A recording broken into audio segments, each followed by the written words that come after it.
Welcome to the new video of NeuroPhilos. Get ready to dive into a gripping tale that will leave you breathless, thinking, and inspired. Whether you're here for the mystery, the drama, or the unexpected twists, you're in the right place. Make sure to hit that like button, drop a comment, and subscribe so you never miss another powerful story. Let's begin. The trap of approval.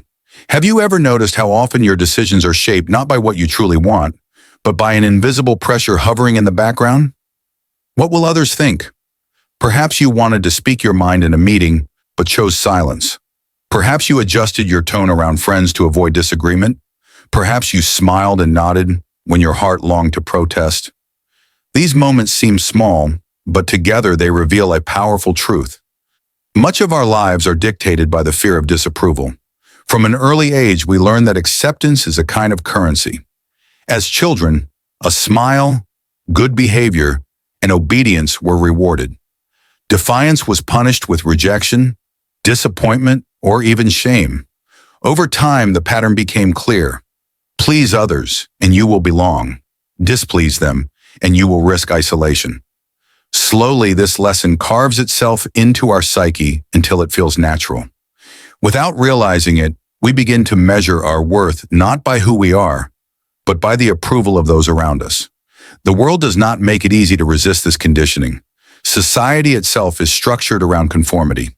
Schools reward obedience, workplaces demand adherence to culture, and communities often discourage standing out too boldly. Within this framework, we start to confuse survival with authenticity. We begin to believe that in order to be valued, we must adapt, conceal, and shape ourselves into what is expected. Here lies the trap of approval. Every time you adjust your words to fit in, every time you suppress your opinion to avoid rejection, you drift further away from your true self. You may not notice at first. On the surface, things look fine. You are accepted, you are included, you are even admired. But beneath that surface, a silent cost accumulates. Your choices no longer feel entirely your own. Your actions resemble a carefully rehearsed performance for an unseen audience. Carl Jung understood this dynamic deeply. He once observed, "The privilege of a lifetime is to become who you truly are." Yet how can anyone achieve this privilege when trapped inside a character designed only to survive in the world? Jung pointed out the tragedy. The longer you chase approval, the more you strengthen a persona, a mask, that eventually feels indistinguishable from your true self. You begin to forget what you wanted before the world taught you what was acceptable. And this mask comes at a price. The traits you suppress, your anger, your ambition, your vulnerability, do not vanish. Instead, they sink into the shadow, the hidden side of the psyche. The more energy you devote to maintaining the mask, the larger that shadow grows. The mask may win you social approval, but it erodes your sense of wholeness. Deep down, you become a hostage to opinions, trapped in an invisible prison where freedom no longer belongs to you. The paradox is brutal. The harder you try to please others, the less you please yourself. The more you strive to be accepted, the more you reject your own essence. You may achieve belonging, but at the cost of authenticity. The applause of the world can never fill the silence of a life disconnected from the self. This is the beginning of our journey, understanding that the quest for approval, though natural and deeply ingrained, can become a silent enemy. Recognizing the trap is the first step to freedom. The question you must face is simple but difficult. Do you want to be accepted or do you want to be free? Because the two rarely go hand in hand. Psychological types and the need for validation. If the search for approval is a trap, why do some people seem more vulnerable to it than others? Why does one person crumble under criticism while another walks their path unfazed by disapproval? The answer is not only found in upbringing or willpower, but in something deeper, our psychological orientation. Carl Jung devoted much of his work to exploring what he called psychological types, the basic ways human beings perceive and interact with the world. He recognized two great orientations, introversion and extroversion. The introvert turns inward toward thoughts and reflection. The extrovert turns outward toward people and circumstances. Neither is superior, but each comes with unique vulnerabilities. Beyond orientation, Jung identified four core psychological functions: thinking, feeling, sensing, and intuition. Each person relies more heavily on one of these functions to navigate life. Together, orientation and functions shape our personalities, and with them, our relationship to approval. Consider the extroverted feeling type. For this person, worth is measured through harmony with others. Their emotional compass points outward, always seeking feedback. To them, belonging is essential. They read faces, tones, and gestures like a second language, adjusting themselves to match what is desired. On the surface, such a person may seem charming, empathetic, and cooperative, but underneath lies a dangerous fragility. Their sense of self is constantly at risk because it depends on approval that can vanish in an instant. Now consider the introverted thinker. Here the trap looks different. Such a person lives in a private world of ideas, building structures of logic and interpretation. But because their thoughts feel so personal, criticism strikes like a threat to their very being. To avoid rejection, they may self-censor, keeping their most original insights locked away. The cost is similar: suppression of authenticity, a quiet life lived beneath one's potential. The truth Jung revealed is that no psychological type is immune. The search for approval infiltrates in subtle, type-specific ways. For the intuitive, it may come as a fear that their visions are too strange to be accepted. For the sensing type, it may emerge as pressure to conform to concrete standards of success.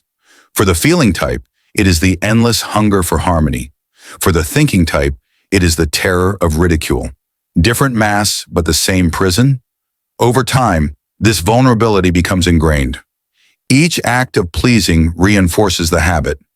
Each silence, each small concession, trains the brain to equate approval with survival. Gradually, you begin to believe that you have value only if others say so. This belief takes root so deeply that you may not even notice it operating, but its effects are unmistakable. Self-doubt, anxiety, hesitation, and the nagging suspicion that you are not truly living your own life. The cruel irony is that no one can please everyone. Sooner or later, criticism comes. And when your worth is built on external approval, every rejection feels like an earthquake. Each disapproving glance becomes a reminder of inadequacy. Each criticism is felt as a small death of identity. Jung was blunt. This is how we become prisoners of ourselves, chained not by walls, but by the opinions of others. But there is hope in awareness. To recognize your type is not to excuse your patterns, but to map them. When you know the direction of your weakness, you can begin to resist its pull.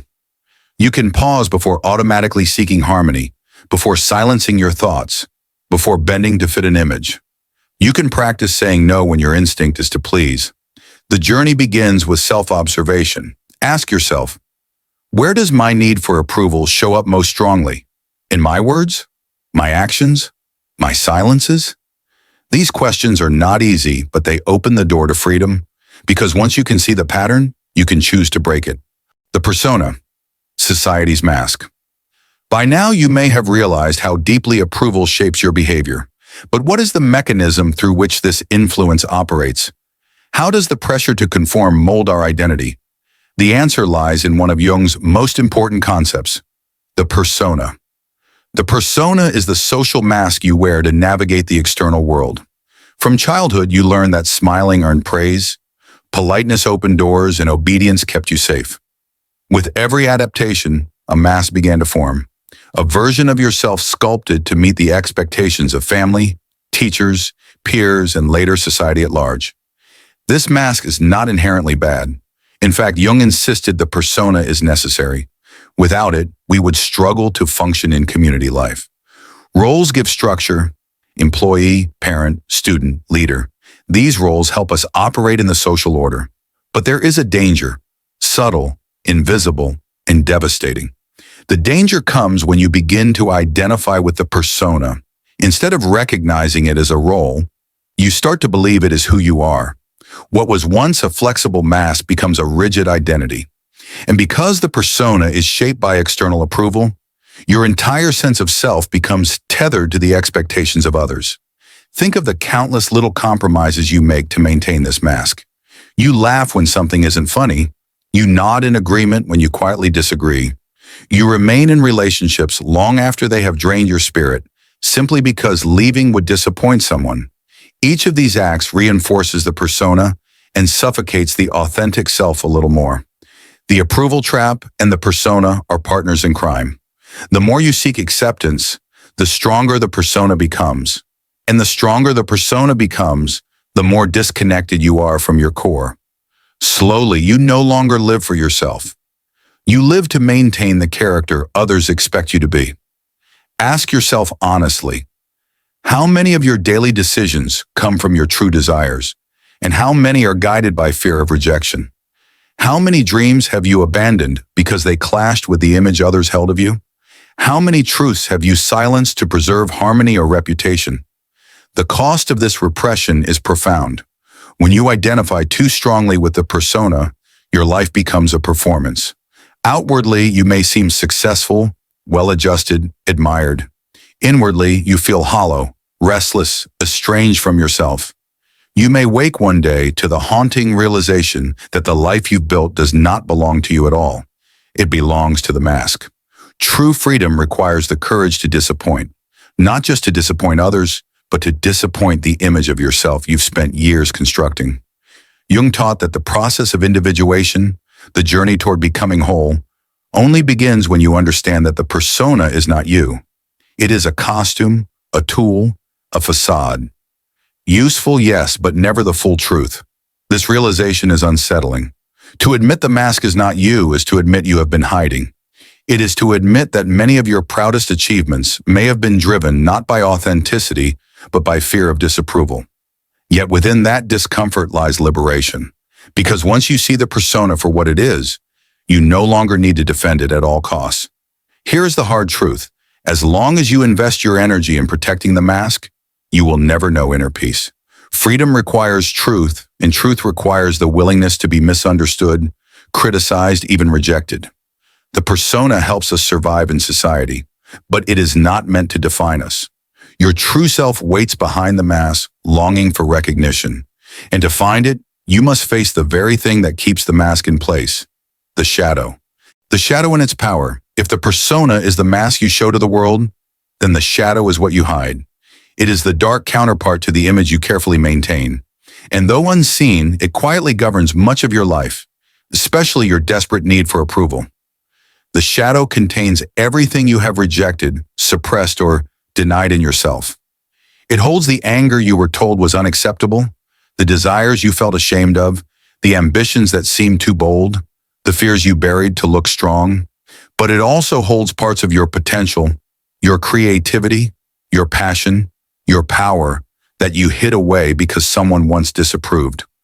At first glance, it may seem easier to keep these aspects locked away. After all, society rewards the mask, not the shadow. By keeping your darker impulses buried, you maintain harmony. You avoid judgment. You preserve belonging. Yet what you repress does not disappear. On the contrary, the more you deny your shadow, the stronger it grows. Every time you fear disapproval, it is the shadow that trembles beneath the surface. Each criticism threatens to reveal what you have hidden. Each rejection threatens to expose what you have tried so hard to suppress. This is why the quest for approval is so exhausting. You are not just protecting your image, you are protecting your secrets. Jung warned that the shadow, left unacknowledged, controls you from the dark.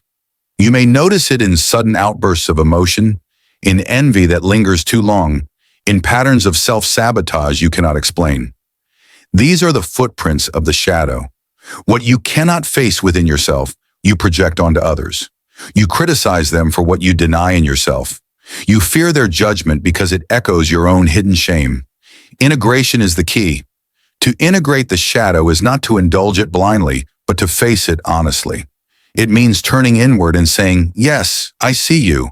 I acknowledge you. You are part of me." This process is painful because it requires admitting truths you have long avoided. You must face the envy, the pettiness, the vulnerability, the aggression, all the parts of yourself you were taught to hate. But in doing so, you discover they do not define you. They are fragments of your wholeness waiting to be reclaimed. When you begin this work, something extraordinary happens. The need for approval weakens. Why? Because once you have faced your own shadow, there is nothing left for others to expose. Criticism no longer pierces like a blade because you have already acknowledged those flaws yourself. Disapproval loses its power because you no longer live in fear of being found out. Integration does not mean acting on every impulse or becoming reckless. It means owning your inner world so fully that no part of you remains hidden. When you embrace both your light and your darkness, you no longer need to maintain an impeccable mask. You become real. And authenticity, though it may invite criticism, brings a peace that approval never could. Jung described this as a turning point. When you stop running from the shadow, you reclaim your freedom. You discover that even your darkest traits contain energy that can be transformed into strength. Anger can become passion for justice. Fear can become sensitivity to others. Desire can fuel creativity. To live authentically is to walk with your shadow, not against it. It is to recognize that the wholeness of your being includes both the parts you love and the parts you once despised. And only when you embrace this wholeness do you step out of the prison of approval. The path ahead is not easy. Shadow work is uncomfortable, even frightening. But without it, freedom is impossible. And with it, you move one step closer to the deepest goal of all, individuation, the courage to become who you truly are. Individuation and the courage to be free. All roads in Jung's psychology lead toward one destination, individuation.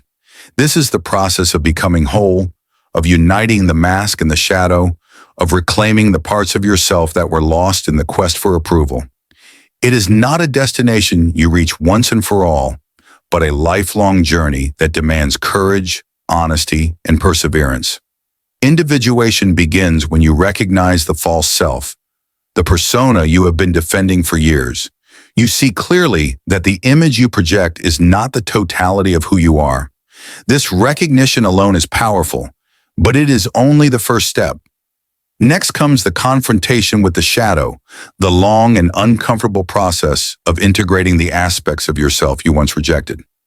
With each act of acknowledgement, the grip of external validation weakens.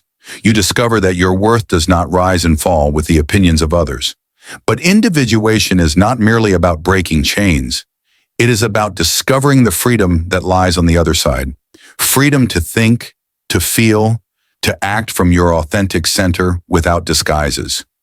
Freedom to say no when everything in your past taught you to please. Freedom to live not as a performance, but as a truth. This freedom does not come without cost. When you stop living for approval, you will inevitably disappoint. You will disappoint family members who expected you to play a certain role. You will disappoint friends who grew comfortable with your mask. You will disappoint society's demands for conformity. And perhaps most painfully, you will disappoint the idealized version of yourself that you once worked so hard to maintain. But here lies the paradox. In the very act of disappointing others, you finally stop disappointing yourself. What once felt like rejection transforms into liberation. You no longer trade your authenticity for applause. You no longer barter your truth for belonging.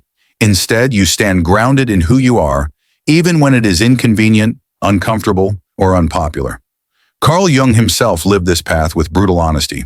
When he broke away from Sigmund Freud and the psychoanalytic establishment, he risked everything: prestige, recognition, security. Yet this break was essential. By choosing integrity over approval, Jung entered a dark period of crisis, but it was through this struggle that he birthed analytical psychology. His journey reminds us that individuation requires sacrifice, but that the reward is a life lived in truth. The work of individuation is never finished. Even after significant progress, the old impulse to seek approval sneaks back in, disguised in new forms. That is why authenticity must become a daily practice. Each day presents a choice. Do you act from the persona or from the self? Do you hide behind the mask or reveal your truth? Each decision, however small, either deepens your freedom or pulls you back into the prison of validation. This path is not for the faint-hearted. It demands that you embrace discomfort, face your fears, and walk away from false security. But what you gain in return is immeasurable. You gain an inner peace that no applause can match. You gain a strength that no rejection can shake. You gain yourself. So now the question is no longer abstract. It is personal. Do you want to be accepted or do you want to be free? The two rarely walk together. If you have followed this journey thus far, you already know the answer lies within you. The choice is yours and yours alone. Authenticity may cost approval, but inauthenticity costs the soul. And in the end, only one of these prices is worth paying.